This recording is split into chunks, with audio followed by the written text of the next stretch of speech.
Zoros Death. Did that catch your attention? The famous or infamous One Piece chapter 944 is upon us. Chapter that we heard the rumors, and the most famous being Zoros Death. But where did these rumors come from? What made this chapter the one that we all been waiting for? All will be revealed in this video.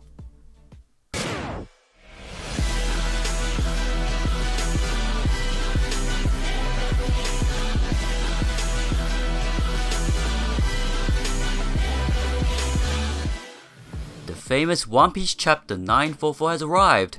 Zoros Death. Hi everyone, Flying Panda. Before we begin, please click like on the video and subscribe if you haven't. As you all voted recently, this is my first chapter review in a long time. Not only has it been one of the best chapters in a while, but also we reached 60,000 subscribers. Thanks Nakama, and now on to the next one. Now everyone is laughing now that 944 didn't make all those theories come true about Zoros Death, but in the end, we got one of the best chapters ever. Before I get started on the chapter review, I'll quickly talk about that chapter page that made these theories come in the first place. We know that Oda tends to foreshadow events and characters in One Piece. One way he does it is by cover page drawings. We've seen it with Ace's death being foreshadowed in a cover page drawing around 50 chapters before he died. Now we talk about this chapter page about 944.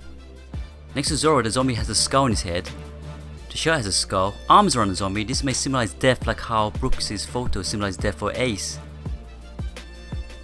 Zoro is the only one sitting on a grave. The grave says 944. Someone's gonna die in chapter 944.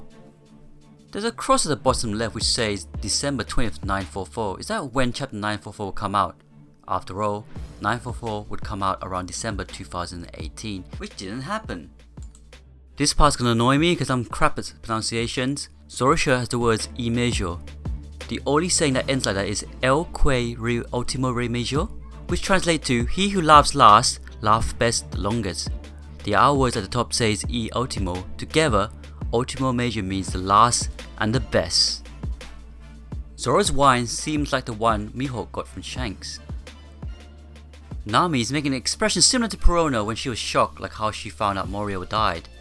And Perona is now under Mihawk. Reminds me of how Luffy's face resembled himself when Ace died. If we arrange 944 to 494, chapter 494 sees Zoro on the brink of death. We know Oda plays with numbers like Gear 2nd and Gear 4th chapters with the same number. So what do you all think? Now we're all laughing about it, but that phase is gone now. Like you all requested, let's talk about the chapter. On the cover page is Hancock blushing about putting a straw hat on a monkey. The monkey is wearing a shirt with Luffy on it. She really loves Luffy. Kind of feel sorry for her if they don't end up together. After the execution, Orochi is mad that someone saved Otoku and shouts to his opponents to kill everyone who dares intervene. Zoro leaves Otoku to Sanji and attempts to cut Orochi down with a 720-pound phoenix, but it was blocked by Boss Koshiro. This is really badass because everyone's starting to like Boss Koshiro more and more after each chapter, that I hope that he would be the real shogun, so having a matchup with Zoro will be exciting. He stopped Zoro's attack with ease. A dinosaur-like monster, obviously being Drake, opened his mouth towards Sanji and Otoku. Now we see Sanji's new raid power in action. I can't wait to see in action against X-Drake. He's defeated page 1, so when Sanji wins, let's call him the Dinosaur Hunter. Nami and the others join in the fight. Frankie blocks the bullet for Zoro and also taking Yosai's body. Frankie blocks the bullets really remind me of Dragon Ball Z when Piccolo saved Gohan from Nappa's attack. Seeing this mess, Orochi quickly sits back and heads towards the castle. This guy is really a coward. Even though he has a strong Devil Fruit power, he's a coward. Let's hope God Usopp will challenge him. We just need to see Law versus Hawkins now to complete the lineup. From Udon's prison, Luffy cheers for his friends by shouting at the pawn snail screen in the prison. Luffy really believes in his friends, and it's been a while since Luffy actually seen his friends in a fight. That's when Kid and Kamazo were being escorted back to Udon. Kid found himself familiar with Kamazo's laughter and turns out he's Killer. Kid asks him what did Kaido do to him to make him like this. He shouts angrily, "Who did this to my Nakama?" Killer was cheering up while all this happened, but he keeps laughing. It seems that he's a victim of Smile as well. I was kinda excited about this because I've written somewhere that Kamazo was indeed Killer. in the past, but as I researched more about his name, I just couldn't find more connections and I left it. I was looking at his long hair, his height, and his choice of weapons. Anyways, I didn't make a video about it. After the last few chapters, which reveal more about Smile, now knowing Killer has the problem, I'm sure that there will be a cure, and Kid will be the one to find out what it is. People thought Killer and Kid would be Zoro and Luffy's rival. Or just threw them off the picture. I don't know why people can't understand Zoro and Luffy were trained by the most dangerous people in the One Piece world. They are way above most supernovas. That's literally the whole Beast Pirates. Torturing people until they break their spirits and join their cause. How can you not factor that in? And you can't disregard the fact that Smile is all the people's personality on top of it. It literally makes people uncontrollably happy. All I'm doing is speculating that it's possible that you can take on the personality of the animal the Smile is supposed to represent based off what we literally know how zones would operate. These traits don't have to be 100% apparent from the onset. Nobody would have guessed that Lucci's bloodlusted nature is amplified by the fruit he ate until we were told it was. Prior to that, we thought that is just how it was. Anyway, back to the prison. Queen soaked their heads in the water, also blocking Luffy's attack easily, and he told him he won't put him out of the water before he dies. Luffy is furious. The loud sound can be heard from outside the mine. Queen's subordinate reports that the guards are missing. Big Mom's drooling face appears. Even though I want to see Luffy vs Queen so badly, seeing Big Mom knocking out Queen would be more fun to see Big Mom's true strength and gain her respect back. But I would prefer for Queen to defeat Big Mom in this fight. Being one of the top fighters in Kaido's crew would really show the respect of Kaido and his forces.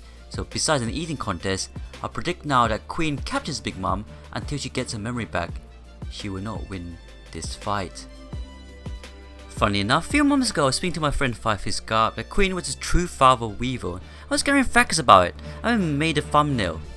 Look at the similarities and you come to your own conclusions. Queen and Miss Buckin. From what we've seen from Queen, he does indeed like females. Imagine Big Mom comes into prison and Queen says, "Mom," literally, making Big Mom remember the lines with her and Kaido. Anyways, enough of that.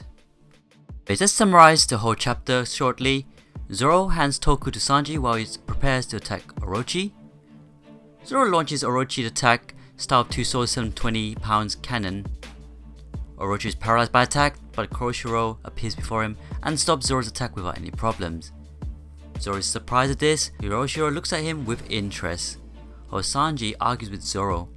X-Ray Transform Complete appears behind Sanji and tries to bite him, but Sanji, who continues with Toku in his arms, eludes him.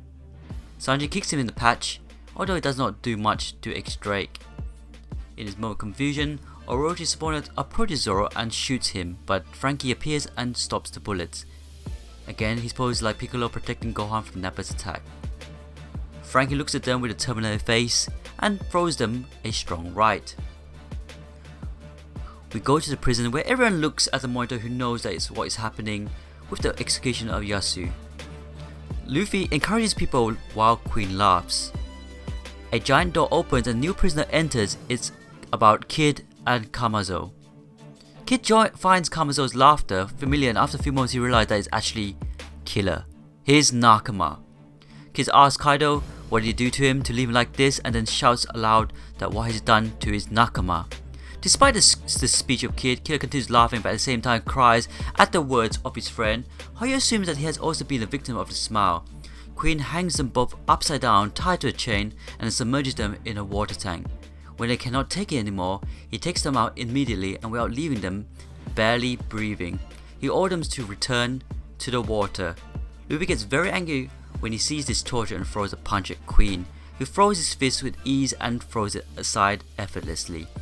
Queen tells Luffy until he dies he will not get them out of the water. Luffy is furious. Suddenly voices are heard from outside the mine. The spoilers of Queen informed him that they cannot contact the guards. Big Mom has come to the prison, has white eyes and saliva runs through her mouth. And that's it, my first review in ages. I hope you actually enjoy it. It's very easy to edit, it saves about 75% of my time. So I hope you enjoy it, and thanks for voting for me to do this. I try to do this as much as I can every week after the chapter release. Anyways, please leave your comments on what you thought and how I done it, and give me your thoughts on the overall chapter. Please leave your comments down below, please like, and if you haven't, be please subscribe to Flying Panda and join our Discord. See you guys soon.